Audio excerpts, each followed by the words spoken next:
बिस्मिल्लाहिर्रहमानिर्रहीम। अस्सलाम वालेकुम नाज़रीन, आप यूट्यूब चैनल देख रहे हैं। मैं इमरान खान हूँ। ख़बरें मैं आपको दूंगा, कुछ ख़बरें बहुत बुरी हैं, लेकिन आखिर में जो ख़बर मैं आपको दूंगा वो बहुत अच्छी खबर है। लेकिन पहले जो बुरी खबरें हैं, जो अजीब खबरें हैं, वो आप सुन लीजिए कि पाकिस्तान में मामला कहाँ तक पहुँच गया। 27वीं आइनी तरमीम, मुकम्मल तौर पर पाकिस्तान के आइन का बेड़ा गर्क कर दिया गया। अब आइन को किसी भी तरमीम के बजाय तदफीन की ज़रूरत है। और ये जो टाउट तरह के लोग हैं, ये उछल कूद रहे हैं कि जब 28वीं भी आएगी, 29वीं, इसके बाद आप जो मर्जी कर लें। अब आइन नाम की चीज़ ही कोई नहीं है पाकिस्तान में। तो ये 27वीं आइनी तरमीम ने जो बड़े बड़े फ़र्क डाले वो क्या है। एक तो सदर पाकिस्तान आसिफ अली जरदारी, जिन्हें पाकिस्तान की सियासत में सबसे करप्ट सियासी हुक्मरान होने का एक परसेप्शन हासिल है, और ये परसेप्शन तमाम पॉलिटिकल पार्टीज़ में है। हत्ता कि पीपल्स पार्टी के अपने लोग जो हैं वो भी ये मानते हैं। बहुत सारे लोगों से जब हम ऑफ द रिकॉर्ड बात करते थे तो वो कहते थे जी है, अब ये हम करप्शन करते हैं इसलिए कि पंजाब के जो बिजनेसमैन हैं या बहुत तगड़े जो पैसे वाले हुक्मरान हैं, इनका हमने मुकाबला करना होता है। उनकी अपनी एक अजीबोगरीबी किस्म की मंतक है। शराफत की सियासत, ईमानदारी की सियासत का कोई मुकाबला तो नहीं होता। और आज इमरान खान सबसे ज़्यादा मकबूल है, उसने कौन सी करप्शन की हुई है। तो एक तो जरदारी साहब ने ले लिया, ना सिर्फ इस्तिस्ना लाइफ टाइम, बल्कि अब उनकी बचत हो गई, मौजे मौजा। और एक नया रास्ता भी खोल दिया कि जो भी सदर बनेगा वो उसको हमेशा इस्तिस्ना मिलेगा। दूसरा, जो आर्मी चीफ है, उनको एक बहुत बड़ा फ़ायदा हुआ। हम ये बात करते थे और सोचते रहते थे कि आर्मी चीफ का ओहदा अब उन्हें कितनी मुद्दत मिलेगी। क्या वो 2027 तक अपना टाइम पूरा करेंगे या 25 से लेकर 30 तक उनको नया टाइम दिया जाएगा। तो मैंने ये खबर दी थी, साबिर शाकिर भाई इंटरव्यू कर रहे थे, मैंने तब कहा था कि उनकी ख्वाहिश ये है कि नए 5 साल शुरू हो जाएं। और बहुत सारे लोग ये कहते थे नवाज शरीफ में ये पोटेंशियल है, वो किसी वक्त भी कुछ कर सकता है, या नवाज शरीफ अंदर से खुश नहीं है। तो मैंने आपको 3 दिन पहले खबर ये दी थी कि नवाज शरीफ ने अपने तमाम साथियों को, जो उनके करीबी हैं, जो लोग उनसे मिले थे, उन्हें मियाँ साहब ने ये बात समझाई कि जनरल आसिम मुनीर से बेहतर जर्नैल हमें नहीं मिलेगा। कोई हमारे लिए इस लेवल तक नहीं जाएगा जहां तक आसिम मुनीर साहब चले गए। तो हमें फायदा इनसे है, जितना फायदा हम आसिम मुनीर को दे सकते हैं उससे ज्यादा फायदा हमें है। तो नवाज शरीफ साहब सिंबॉलिकली खुद पहुंचे और आकर उन्होंने वहां पे वोट भी किया। शक्ल उन्होंने ऐसी बनाने की कोशिश की जैसे वो खुश नहीं है, लेकिन ही वॉज हैप्पी। देखो ना, बेटी वजीर आला है, भाई जो है वजीर आजम है, सारे केसेस खत्म हो गए हैं, और बदतरीन सियासी मुखालिफिन को कंटिन्यूसली मार पड़ रही है। और साथ में जो पाकिस्तान की मिलिट्री एस्टेब्लिशमेंट है, उन्होंने जूते भी दिए हुए हैं पॉलिश करने के लिए, पुराना शौक भी पूरा हो रहा है। और एक और जो बड़ी चीज है वो ये है कि हमेशा के लिए मियां साहब को ये लगता है कि अब उनके खानदान को इक्तदार दिया जाएगा एस्टेब्लिशमेंट की जानिब से, क्योंकि हमने सारा का सारा सिस्टम लपेट दिया है।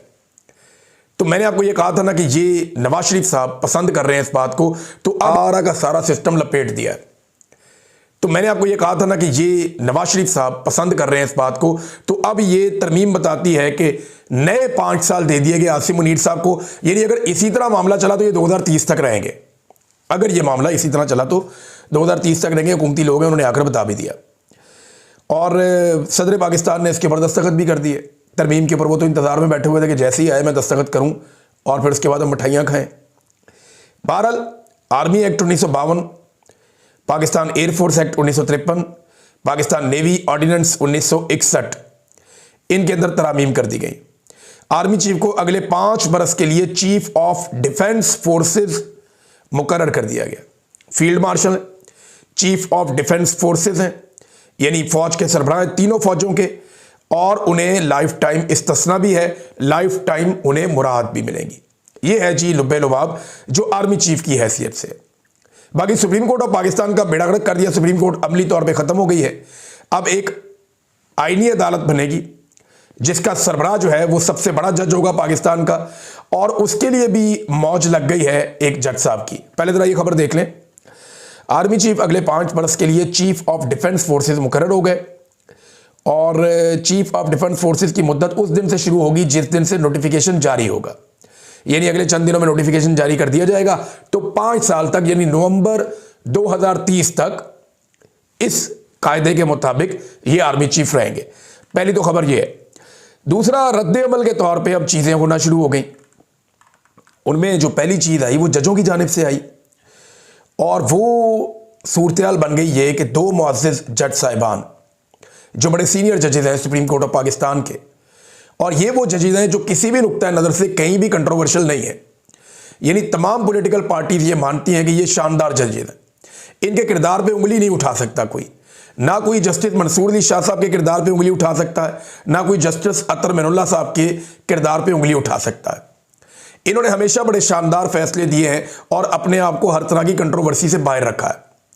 लेकिन हुआ यह था कि 26वीं आईनी तरमीम से पहले यह वादा किया गया था फजलुर रहमान साहब से भी और बाकी सबसे भी हुकूमत की जानिब से कि हम जस्टिस मंसूर अली शाह साहब को चीफ जस्टिस ऑफ पाकिस्तान बनाएंगे। लेकिन मंसूर अली शाह साहब से जब कुछ गारंटियां मांगी गई तो उन्होंने वो देने से इनकार कर दिया। मंसूर अली शाह साहब ने वो यकीन दहानियां नहीं करवाई जो उनसे मांगी जा रही थी। इस बुनियाद पे हुकूमत फिर अपना बंदा ले आई, जस्टिस याह्या अफरीदी। मंसूर अली शाह साहब को हटा दिया, वो सबसे सीनियर जज थे और उन्हें चीफ जस्टिस नहीं बनाया गया। ऐसा पाकिस्तान की तारीख में पहली बार हुआ। लेकिन इसके बावजूद कभी भी मंसूर अली शाह के बारे में कोई नेगेटिव बात हुकूमत ने भी नहीं कही, अपोजिशन ने भी नहीं कही। उन्हें लगता था कि ये एक अपराइट जज है, लेकिन हुकूमत ने अपनी चॉइस कर दी। इसी तरह जो जस्टिस अतर मिनुल्लाह है, वो जब वकला तहरीक चल रही थी तो उसमें पॉलिटिकल पार्टियों से, वकला की तंजीमों से सबसे वो कोऑर्डिनेशन में रहते थे। तो अतर मिनुल्लाह साहब बड़े अपराइट इंसान है। बहुत सारी चीज़ों में बाद औक़ात उनसे इख्तलाफ भी रहा बहुत सारे लोगों को। यानी मुझे सिद्दीक जान ने एक दिन कहा कि मुझे लगता था कि अतर मिनुल्लाह साहब जो हैं वो ज़्यादती करते हैं, लेकिन वक्त के साथ साथ मैंने देखा कि अतर मिनुल्लाह साहब सिर्फ वही करते हैं जो आईन पाकिस्तान और कानून कहता है। ये किसी की तरफ भी नहीं हो सकते, ये कानून वाली साइड पे है और बहुत अपराइट आदमी है। ये मुझे सिद्दीक जान साहब ने बताया। ये बात उन्होंने कुछ और इंटरव्यूज़ में भी बताई। तो इन दोनों मुअज़्ज़िज़ जज साहिबान ने इस्तीफ़ा दे दिया। मंसूर अली शाह साहब ने 13 सफ़ात के ऊपर उन्होंने इस्तीफ़ा लिखा। उन्होंने कहा कि जज की हैसियत से सुप्रीम कोर्ट से मैं इस्तीफ़ा देता हूँ। 27वीं आईनी तरमीम ने पाकिस्तानी आइन पर यह संगीन हमला है। इस तरमीम ने सुप्रीम कोर्ट के टुकड़े टुकड़े कर दिए हैं। उन्होंने कहा 27वीं आईनी तरमीम ने अदलिया को हुकूमत के मातहत बना दिया है। इस तरमीम ने हमारी आईनी जमहूरियत की रूह पर कारी ज़रब लगाई है। इंसाफ आम आदमी से दूर कमज़ोर ताकतवर के सामने मज़ीद बेबस हो गया है। आला अदालत को मुनक़सिम करके अदलिया की आज़ादी को पामाल कर दिया गया है। तारीख गवाह है, आईनी नज़म में ऐसी तब्दीलियाँ देर पा नहीं होती। मेरे पास दो रास्ते थे कि मैं एहतजाजन इस्तीफ़ा दे दूँ या ओहदे के ऊपर कायम रहूँ, यानी खामोश रहूँ, तो वो एक तरह की रजामंदी हो जाती। तो उन्होंने फिर इस्तीफ़े वाला रास्ता अपनाया। 27वीं तरमीम ने सुप्रीम कोर्ट का आईनी इख्तियार ख़त्म कर दिया। ऐसी अदालत में रहना मुमकिन नहीं जिससे इसका आईनी किरदार ही छीन लिया जाए। इस्तीफ़ा हलफ से वफादारी का वाहिद साफ और दयानतदाराना रास्ता है। यानी मैं अपने हलफ से वफादारी करूँगा, क्योंकि जो मैंने हलफ जिस आइन के तहत उठाया था वो आपने सारा मामला ही ख़त्म कर दिया, तो मेरे हलफ का तकाजा है कि मैं इस्तीफ़ा दे दूँ। मैं हलफ से वफादार रहा, ये वो गवाही दे रहे हैं। उन्होंने कहा हुकूमत और मुतनाज़ अदालती क़यादत ने तरमीम को कबूल किया और चीफ जस्टिस ने इदारे के दिफा के बजाय अपने ओहदे को तरजीह दी। पाकिस्तान में हमेशा एक ही सुप्रीम कोर्ट रही है। इस्तीफ़े में उन्होंने लिखा कि तरमीम ने सुप्रीम कोर्ट के ऊपर नई वफाकी आइनी अदालत कायम की। नई अदालत अदालती, जमहूरी और आम कानूनी निज़ाम से मुतसादम है। उन्होंने कहा कि वफाकी आइनी अदालत को सियासी मसलहत के तहत वजूद में लाया गया। ये कोई इस्लाह नहीं बल्कि ख़तरनाक तरीन तनज़ली है। 26वीं तरमीम अदलिया की आज़ादी कमज़ोर करने का पहला कदम थी। फिर जस्टिस अतर मिनुल्लाह साहब ने भी अपना इस्तीफ़ा दे दिया, सदर मुमलिकत को भिजवा दिया, जिसमें उनका कहना था कि सुप्रीम कोर्ट ऑफ पाकिस्तान के जज के ओहदे से इस्तीफ़ा देता हूँ। 11 साल कबल इस्लामाबाद हाई कोर्ट के जज के तौर पे मैंने हलफ उठाया था। अतर मिनुल्लाह ने बताया कि 4 साल बाद मैं chief justice Islamabad high court बना, फिर 4 साल बाद मैं उसके 4 साल बाद सुप्रीम कोर्ट ऑफ पाकिस्तान में आ गया। मैंने तमाम अदवार में हलफ का बुनियादी वादा एक ही था जो भी मैंने हलफ उठाया। उन्होंने लिखा कि यह हलफ किसी आइन का नहीं बल्कि आईने पाकिस्तान से वफादारी का हलफ था मेरा। यानी ऐसा नहीं है कि जो भी आइन होगा उसके साथ मैं नहीं, आईने पाकिस्तान के साथ वफादारी का मैंने हलफ उठाया था। 27वीं तरमीम से कबल चीफ जस्टिस पाकिस्तान को ख़त लिखा था। ख़त में मुजव्वज़ा तरमीम पर शदीद तशवीश का मैंने इजहार किया। अतर मिनुल्लाह ने अपने इस्तीफ़े में लिखा कि ख़त के मंदरजात दोहराने की ज़रूरत नहीं है। खामोशी और बेअमली के पस मंज़र में ख़दशात दुरुस्त साबित हुए। पाकिस्तान के अवाम की खिदमत मेरे लिए सबसे बड़ा एजाज़ रहा।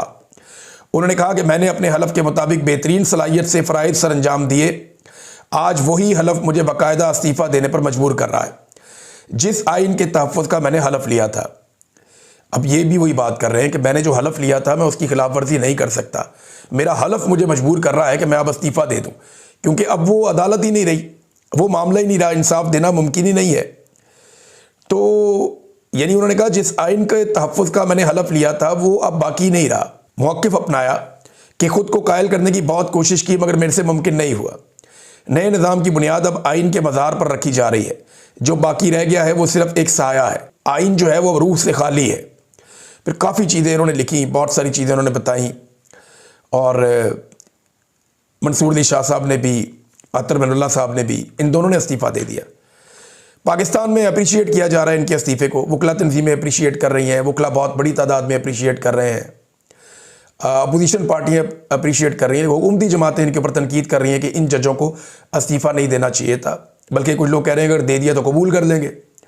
यहाँ पे कुछ अशआर भी लिखे हैं जस्टिस मंसूर अली शाह साहब ने, वो मैं आपको सुनाना चाहूँगा। ये अहमद फराज साहब के हैं। मंसूर अली शाह साहब ने जो अशआर लिखे ये अहमद फराज साहब के हैं। मेरा कलम तो अमानत है मेरे लोगों की, मेरा कलम तो अदालत मेरे ज़मीर की है, इसीलिए तो जो लिखा तपा के जान से लिखा, जभी तो लोच कमा का ज़बान तीर की है, मैं कट गिरूं के सलामत रहूं यकीन है मुझे कि ये हिसारे सितम कोई तो गिराएगा, तमाम उम्र की एज़ा नसीबियों की कसम, मेरे कलम का सफ़र रायगाना जाएगा। ये उन्होंने आखिर में लिखा अपने इस्तीफ़े में, मंसूर अली शाह साहब ने, और फिर उनका इस्तीफ़ा आ गया। अब ये दो जज साहिबान हैं, क्या मज़ीद जज साहिबान भी इस्तीफ़ा देंगे? इसका हमारे पास जवाब नहीं है, लेकिन ये जज साहिबान क्या करेंगे ये है अब तक का सबसे बड़ा सवाल। क्या ये इस्तीफ़ा देकर घर जाके बैठ जाएंगे, या ये भी इमरान खान की तरह घर बैठने की बजाय मुकाबला शुरू करेंगे? इनके पास दो रास्ते थे, या तो घर ही बैठना होता तो अदालत में रहते, और अगर इनकी गैरत ने गवारा नहीं किया और उन्होंने इस्तीफ़ा दे दिया और फिर जाकर घर बैठ गए, या अपनी अदालत करते रहे, या अपना वो थोड़ा बहुत वकालत करते रहे, तो इनको कोई फ़र्क नहीं पड़ेगा। फ़र्क ये डाल सकते हैं जब ये कोई तहरीक शुरू करेंगे। और जो बातें इन्होंने लिखी हैं अपने इस्तीफ़े में, जब आप उन बातों को पढ़ते हैं तो आपको अंदाज़ा हो जाता है कि ये खामोश होकर नहीं बैठेंगे। ऐसा लगता है कि आने वाले दिनों में ये जज साहिबान कोई तहरीक शुरू कर सकते हैं, या कम से कम बार्स में जाएंगे, वकला से मुलाकातें करेंगे और एक मोमेंटम बनेगा। लेकिन क्या वो मोमेंटम बनने दिया जाएगा, इस पर हम अगले वीलॉग में बात करेंगे। अच्छी खबर जो है वो भी बाकी है, वो मैं आपको बाद में सुनाता हूँ। लेकिन पहले ये देख लें कि जस्टिस अमीनुद्दीन खान साहब बार बार ये कहते थे 26वीं जो आईनी तरमीम है उसका मुझे क्या फ़ायदा हुआ, तो आज उन्हें भी उनका जवाब मिल गया। 27वीं आईनी तरमीम जो है उसके अंदर जस्टिस अमीनुद्दीन खान साहब को आईनी अदालत का सरबराह मुकर्रर किया गया अब, और 3 साल की उन्हें मज़ीद नौकरी मिल गई है।